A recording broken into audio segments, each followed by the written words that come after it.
నాగర్ కర్నూలు జిల్లా కల్వకుర్తి మండలంలోని జేపీ నగర్ సంక్షేమ గురుకుల పాఠశాలలో 7వ తరగతి చదువుతున్న విద్యార్థికి ఉపాధ్యాయుడు గోపాల్ అమానుష శిక్ష విధించిన ఘటన వెలుగులోకి వచ్చింది.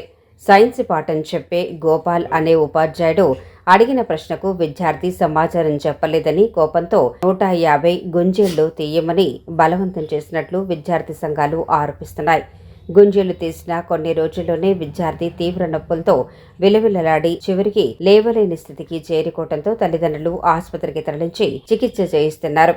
ఈ సమావేశంతో విద్యార్థి సంఘాలు ఏఐఎస్ఎఫ్ పీడీఎస్యు నాయకులు గురుకుల పాఠశాలకు వెళ్లి ముట్టడి చేయడంతో పాటు బాధ్యులపై చర్యలు తీసుకోవాలంటూ ఆందోళన నిర్వహించారు. ఏఐఎస్ఎఫ్ నాగర్ కర్నూలు జిల్లా కార్యదర్శి బలముల ప్రేమ్ కుమార్ మాట్లాడుతూ గోపాల్ అనే ఉపాధ్యాయుడు క్రమశిక్షణ లేని విధంగా క్లాసులకు వస్తూ చదువు చెప్పకుండా విద్యార్థులను వేధిస్తున్నాడని, ఇదే విషయంపై భరత్ అనే మరో విద్యార్థి తల్లిదండ్రుల ముందే ఫిర్యాదు చేసినప్పటికీ మార్పు రాలేదని మండిపడ్డారు. గతంలో కూడా ఇలాంటి ప్రవర్తనపై 2-3 సార్లు హెచ్చరించిన గోపాల్లో మార్పు రాలేదని, దీంతో ఈసారి తనను సస్పెండ్ చేస్తున్నట్లు వైస్ ప్రిన్సిపల్ విద్యార్థి సంఘాలకు తెలిపారు. ఇలాంటి ఘటన మళ్లీ జరగకుండా ప్రతి ఒక్క ఉపాధ్యాయునికి కౌన్సిలింగ్ క్లాసులు నిర్వహిస్తామని, విద్యార్థులపై ఒత్తిడి, శారీరక శిక్షలు అసలు సహించబోమని పాఠశాల ప్రిన్సిపల్ పేర్కొన్నారు. విద్యార్థుల భద్రత, గౌరవం కోసం అవసరమైతే మళ్లీ ఉద్యమిస్తామని ఏఐఎస్ఎఫ్ పీడీఎస్యు నాయకులు హెచ్చరించారు. భగవత్ అనేటువంటి అబ్బాయిని 7th class Gopal physical science teacher up and downs అంటే గింగిలు లేదా గుంజీలు తీయడం వల్ల అబ్బాయి సిక్గా గురి కావడం జరిగింది. ఆ విధంగా విద్యార్థుల మీద కార్పొరల్ పనిష్మెంట్ మంచిది కాదు.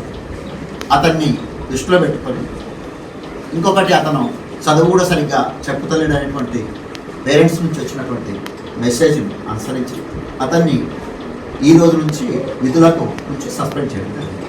ఇలాంటివి ఇంకొకసారి ఏ టీచర్ కూడా జరగడం మంచిది కాదు. అందరికి కూడా మేము బాగా ఇన్స్ట్రక్షన్స్ ఇచ్చి ఇటువంటి కార్పొరల్ పనిష్మెంట్ లేకుండా మేము తయారు చేస్తాం, టీచర్లను తయారు చేస్తాం.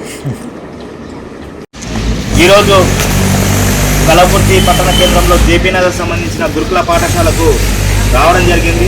ఈ యొక్క గురుకుల పాఠశాలకు రావడం కారణం ఏంటంటే, ఒక 7వ తరగతి చదువుతున్న విద్యార్థిని గోపాల్ అనే సారు తన పాఠాలు చెప్పకుండా తన ఇష్టానుసారంగా తనకు చదువు రాకపోయినా చదువు వచ్చేన ఫోరంలో చదువు చెప్తూ విద్యార్థులను క్వశ్చన్లు చేస్తూ ఆ క్వశ్చన్లకు జవాబు చెప్పలేదని అనేక సార్లు ఇబ్బందులు పెట్టడం జరిగింది. ఈ యొక్క విద్యార్థిని గతంలో కూడా ఇదే విధంగా ఇబ్బంది పెడితే వాళ్ళ యొక్క తల్లిదండ్రులు వచ్చి ఇక్కడ మా యొక్క అబ్బాయికి వీకున్నాడు, అలాంటి పనిష్మెంట్ చేయొద్దని చెప్పినా అదేవిధంగా మళ్ళీ రిపీట్ చేయడం జరిగింది. 100 నుంచి 150 గుంజీలు తీపిచ్చి ఆ యొక్క విద్యార్థి లేవలేని పరిస్థితిలో ఈరోజు ఉన్నాడు.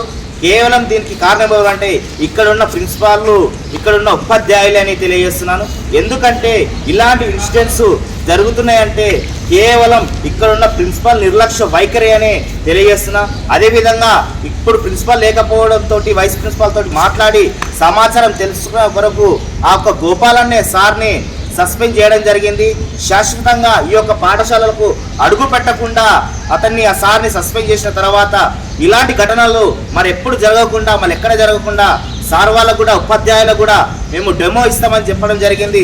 కాబట్టి ఈ యొక్క విషయం బట్టి ప్రభుత్వం అయినా సరే, ఇక్కడున్న విద్యా అధికారులైనా సరే ఇలాంటి ఇన్సిడెంట్లు జరగకుండా, గతంలో కూడా జరగకుండా, ఎప్పుడు జరగకుండా మీరు బాధ్యత వహించాలి. ఈ యొక్క పాఠశాలలో ఏ ఒక్క విద్యార్థికి ఏ ఒక్క అన్యాయం జరిగినా ఈ యొక్క ప్రిన్సిపాల్, వైస్ ప్రిన్సిపాల్ బాధ్యత వహించాలి. బాధ్యత వహించలేని క్రమంలో మిమ్మల్ని